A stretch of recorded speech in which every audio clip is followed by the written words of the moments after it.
Dingus and Dongus. Hey, Michael.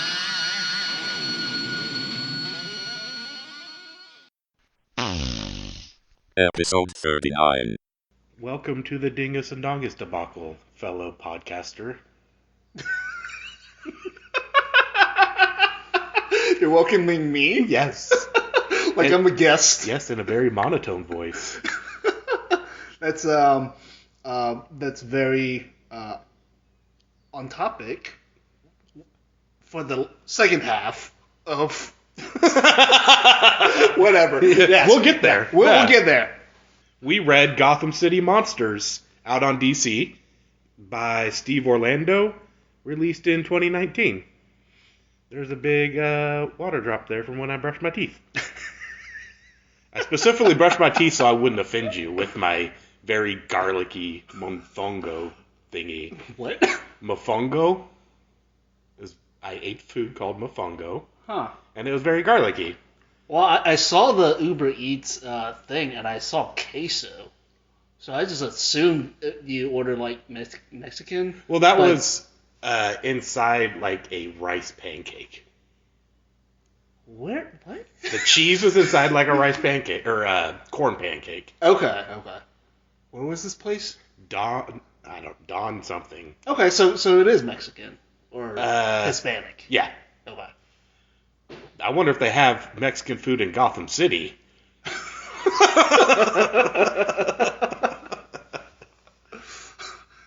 It does, but I don't know. Where's the joke in that? there isn't one. We know there's pizza in Gotham City from Yes. several issues and Yes. episodes back. What if there really isn't, like, Hispanic food, like, at all? None. In Gotham, you can't even get a burrito or a taco. Nope, not even an Americanized one. No, you can't even get, like, a fish taco. Nope. In Gotham. You can get fish, Yes. and you can From get... the penguin. Yeah. Who is not in this story No. at all. But there's an orca. Oh, you think maybe... No, I'm not going to go there. No. Not going to go there. What? The I was penguin's listening- going to eat orca? No, it was like, you think, Bane, since Bane took over the city, that's why there's no more tacos? What if he took it over because there's no tacos? Oh yeah! And he's instituting a new restaurateur bill in the new Bane Republic. That's why Bane hates Gotham, because there's no tacos. Exactly. And in his little juice pack thing, it's actually salsa verde.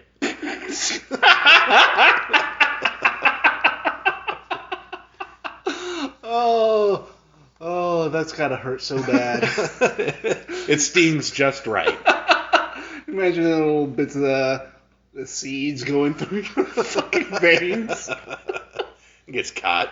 Yeah, it's like when you get a seed, like, in your throat. Mm-hmm. But in your veins. Yeah. It's like, oh! He starts just smacking himself. I gotta loose the seed up. Coughing through your veins. No. That's why you It's smack like it. You can't cough through your You veins. smack your chest to give yourself like CPR to cough out the I don't know. Fuck. All right, let's go back to the story. Well, there's a bunch of monsters in Monsterland or Monster City or whatever it's called. Yeah, Monster Town. Monster Town. And I really like the idea of a Monster Squad book. Mm-hmm. And this was just okay as a book overall. Yeah. But it had a Monster Squad, so that was exciting. Yeah, no, it's you got Killer Croc, Frankenstein, Orca, Lady Clay, Lady Clay, Vampire Boy, yeah, Andrew Kind of. something, yeah. Zimmerman. Yeah. Zimmerman. He just goes around eating everything, so. It's true. There's nothing he won't eat. And then the Red Phantom, which Yes. is like a Phantom of the Opera kind of deal. Right. I was very interested in how, whatever his name is, like Malgoth or whatever. the bad guy. Oh yeah. His face reminded me of the little dude from Saw. Yep. Because he's got the little swirlies. Yeah, he's got it's like the fish cakes in ramen. Yeah, they have swirlies and just put it on their cheeks. Yeah, the chibi villains. And he's got an army of Martian monkeys. That was probably the coolest part of the fucking book. It was the mandrills that turned out to be magma mandrills. With like weird purple blood or something? Something. Yeah. But I want a magma mandrill. Like, that just sounds really cool. It sounds like a Mega Man boss. It does. Someone write up whoever owns Mega Man. Capcom. I assume they do, but I don't know if they still do. It's Mr. Mega. Mr. Man. Mr. Man. My name is Mega. Mega Man. Wait, man. Spark Mandrill. That's the actual boss in Mega Man. But Magma Mandrill is better. Yes. Magma Mandrill. Yeah. Because it rhymes. It doesn't rhyme. It alliterates. Very well. Speaking of that, I don't know. It just kind of fucked with my head because like I thought Mars was the home of the Manhunters, like the green Martians and the white Martians. That I didn't realize there were monkeys and people with fish cake cheeks. Well, you know what happened on Earth with Planet of the Apes, right? Yes. Mars. That's what happened. Okay.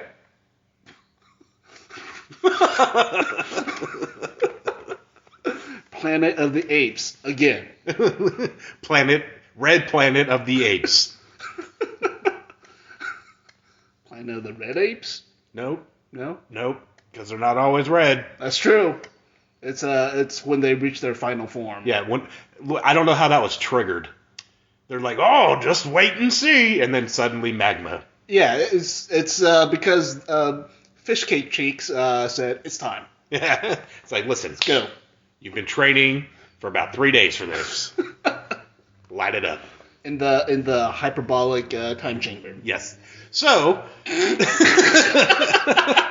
his whole mission was to take this crime Bible made out of gods, or at least bound from dead gods, which is kind of cool. Yeah. To open up portals to the multiverse, correct? Yeah. And they talked about linking the metaverse with the multiverse, and I'm not sure I've ever heard metaverse used in comics. Yeah, I think it's some new thing they're doing in DC that's tied into, like, whatever the fuck's going on. So is metaverse, I assumed, and I don't have anything to base it on, is that the main continuity timeline? I think so. Or is the metaverse just all of the multiverse? I think it's the main continuity. At least that's the impression I get from reading the book. Okay. But I don't know. It's I'm way out of touch with what's going on like currently in DC. So he's trying to do that. Right. And then these dudes are like, nah, man. I don't know why. Like, because he needs to kill people to do it. Okay. Sure. I know Killer Croc's trying to not to be killer. Right. Trying to go straight. Croc. Yeah. Just Croc. Yeah. No more organized crime. Which they really abandoned that with him super early on. Yeah. It's like, no. What do you... Now he's just this dumb beast living in sewers, which I kind of like. Well, he's got a hotel room now. Yeah, he does. Moving on up. I still want the story of him recruiting all the people in basically underworld versus overworld. Oh, yeah. Like, they set up the story to act like he actually is a ruler of all these degens underground, and they're going to wage war on surface, and then no story came of it.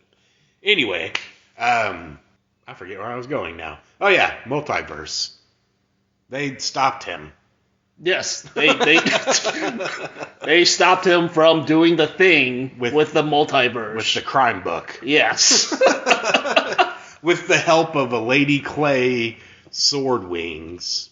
Yeah, that was really cool. That was cool. I like that a lot. I just kind of I wonder, because she was flying with the sword wings. Right. How And does she's that work? clay. Yeah. I don't know how the hell she's getting enough lift with sword wings made out of clay.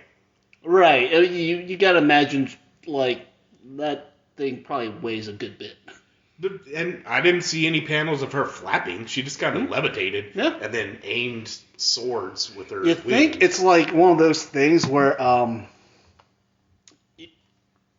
you know how, like, models, like toy models, right? Okay. To get action poses or whatever, they have a little stick. Yes. Like holding them up in the air. Mm-hmm. Maybe she has one of those made out of clay, but it's just really thin. It just lifts her up. Yep. That's it. That's the ticket. Yep. It's like one of those computer chairs. All computer chairs, really, these days. Oh, do they all have? I don't think I've sat in one that doesn't have the adjustable height. In like wouldn't that work? Ever. How old is this? How old is your work? How old is my work? How old is your work? It's been there since the dawn of time. Yes. It was we have prehistoric Avengers. This is prehistoric work. Office chairs. Yes. From the great beyond. Yep. Made out of rocks. It's actually just a boulder. A non-adjustable boulder. Yeah, this is a boulder. We kind of had to roll it in there. Well, I mean, I roll chairs places. Yeah. So I mean, it works. it's like the computer chair rolls, right? Yeah. So I remember the crime Bible Yes. in Batman. I just don't remember where I read it. It was Probably in Gotham. yes, I was in Gotham, in the Gotham Public Library. Yep. Sitting next to Tweedledee and Tweedledum. Those are Mark Spain, real estate mogul. yes, and what's the DUI guy? George Stein. Yeah. George Stein. They were brushing up on their Gotham law Yes. while you were brushing up on the Crime Bible. Yeah. In fact, that's how Fish Cake Cheeks got the Crime Bible, because I took it out on loan and accidentally left it at a cafe. Well, you got mesmerized by the fish Martian cakes. mandrills. You're like, you monkeys are really cool. I love monkeys. And then one just picked it up from you while you were arm wrestling them. Right back on rail. I think it might have been like Grant Morrison, his run of Batman. Gotcha. That had the Crime Bible. But yeah, So what is the Crime Bible? I don't In it, yeah, I get really it. remember. Okay. It's something that's important and weird, and it's, I don't know. Yeah, I don't remember it. Okay, fair. Yeah. I mean, I understand what it is, but I don't understand what it is. Right. Yeah. But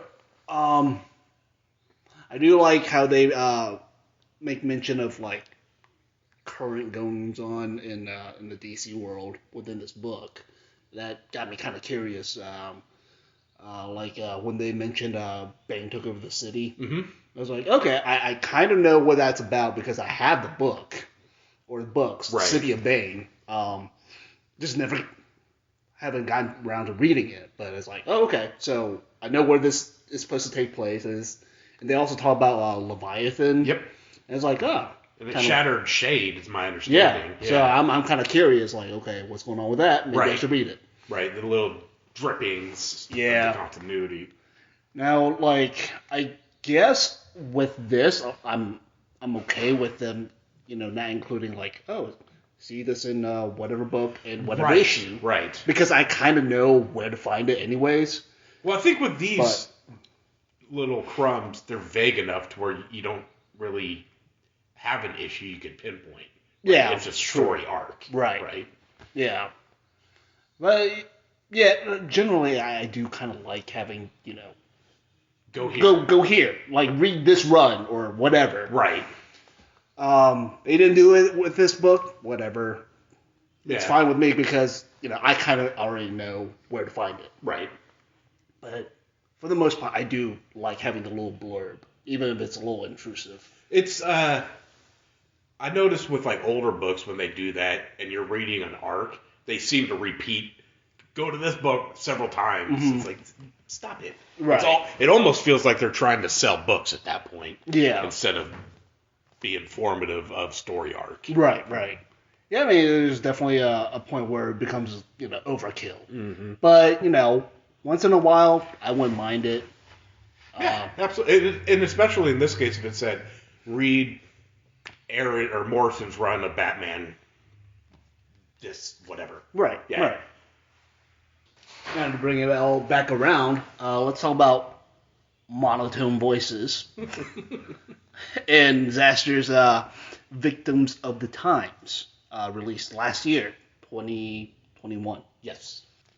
So this is, Xasthur doing his acoustic thing that he's been doing for the past couple of years now. Right, yeah. Definitely not black metal. No. I could hear bits and pieces of, black metal influence in like how the acoustic guitars, sound. Right.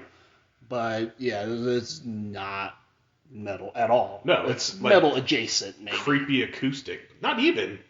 Yeah. Like, I don't think it's metal adjacent at all. Metal adjacent as in the dude played metal at one point. Yeah, and it can bring a certain atmosphere that depressive black metal can bring, I suppose. Yeah. When I first saw this, I was just in my head. I was like, motherfucker, because it's like a million songs, and it's over an hour. Yep. I hadn't even listened to anything. I just saw that, and that's what my head said. It wasn't that bad. No. The vocals were interesting. They were slightly off. Mm-hmm. Whatever that means, I don't exactly know. It just wasn't quite hitting it. And it was like layered vocals. Yeah. But it was a cool, creepy, like, marriage to the music. Like, it fit almost. Right. And it's super monotone, though. Yeah, it's almost like Gregorian chants. A little bit, yeah. So, I think, like, if he could have just moved the peg a couple degrees one way, it would have been, like, really excellent vocals, even if it were monotone. I think it would have executed perfectly with the weird acoustic music. Yeah, I have a feeling that this slightly off vocal is 100% intentional, Right. Just to like throw things off and make it more bizarre, more unsettling. Yeah. Unsettling is a good word. Yeah, But it just, I don't know, it got annoying at times. It's the best way I could put it. yeah, I definitely can't do an hour of it. Right. 25, 30 minutes, okay.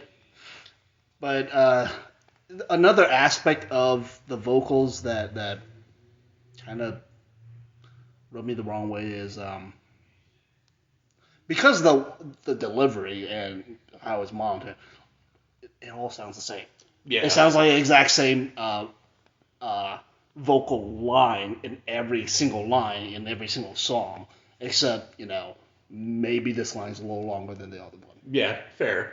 I found a reprieve in the instrumental tracks. Mm-hmm. I was very mentally cognitive, going, "Oh, thank goodness, we get a break." Speaking of instrumental, I really like the second to last song. Yeah, That instrumental with the slide guitar. Yeah. And it's all out of tune. It's so fucked up sounding. It's fucking cool.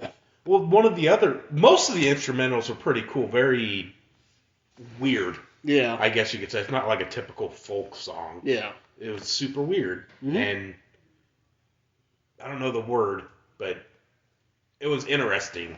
I mean, structurally, all the songs are like really out there. Right. They seem very linear. There's no verse chorus structure at all, and some songs like almost sounds like they're just starting at the middle of a song, Pretty much. Yeah.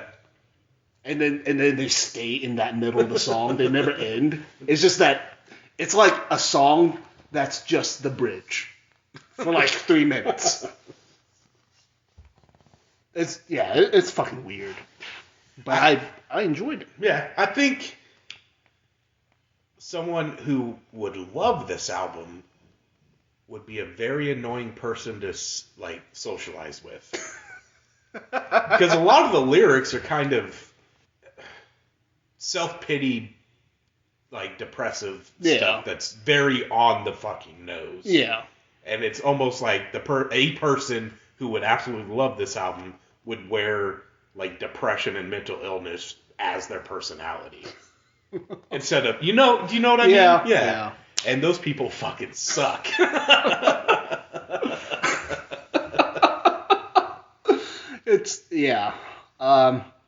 I mean, there's definitely not a lot of metaphors in this album. And one of the lyrics, I'm not going to get it completely correct, was fake it until you make it, but you'll never make it. Yeah. Or something along that. That's the gist. And just a bunch of, like, really? High school angsty shit is what I'm getting out of it. That reminds me of this other lyric. It's something like taking off your clothes so you can put more stuff up your nose. And there's something about like you don't wipe off what he left on your face or something. Yeah. It's like, what the fuck?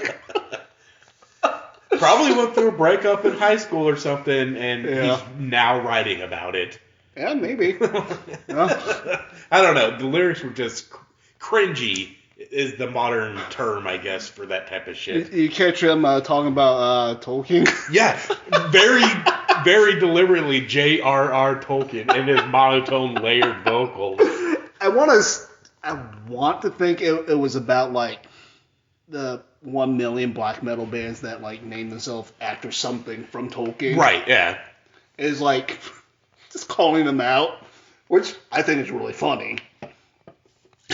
But it's also very cringy. Yeah. So how is this a song? Also very cringy and funny was a meme I saw recently that said J.R.R. Tolkien is joking, broken Tolkien. That's his full name. Joking, broken Tolkien. Yeah. I thought it was great. I really hope.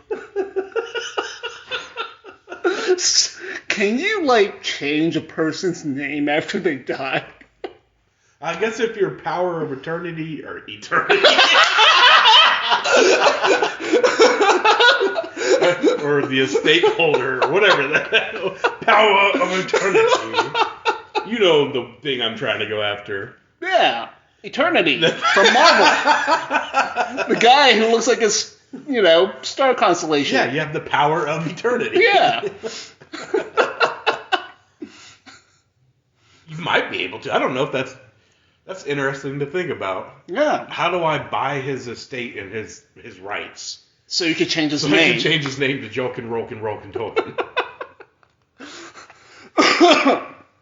I wonder how much his estate is worth. I don't know. Ask Bezos.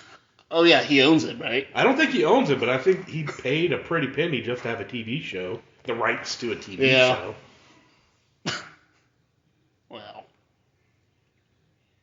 I was going to say more shit about the album, but now I'm just thinking about Jokin' Rokin'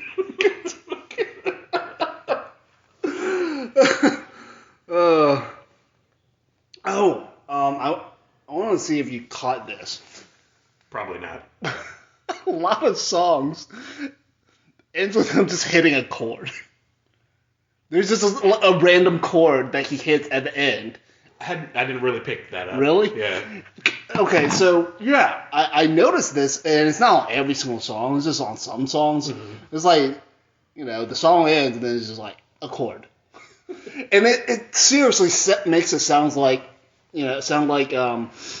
these are, like, live studio takes for, like, maybe, like, a demo or something, and he's just like, okay, song's done, because I do that in the studio. People are like, oh, I'm done with this, make some noise. Maybe. It was during the pandemic, wasn't it? Yeah. Yeah. So very well could have been. Yeah. And it very well could have been in his bedroom. Yeah. Where his studio is. Possible. Where he's very sad. But then that makes me wonder, like, he kept that shit in for. Well, I mean, it's extra work. Is it? Is it? How much extra work is it to like click, drag, delete? That much extra work. Oh, he was too sad to do it. Yeah. Hey, we've been there. Yeah. I get you, Scott. Too sad to click, drag, and press delete. I've been there. He's trying to click, drag, delete his life.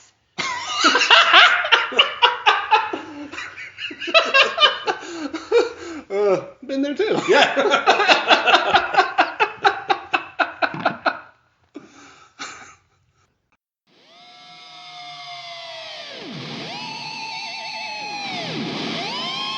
Dingus and Dongus. Hey, Marco.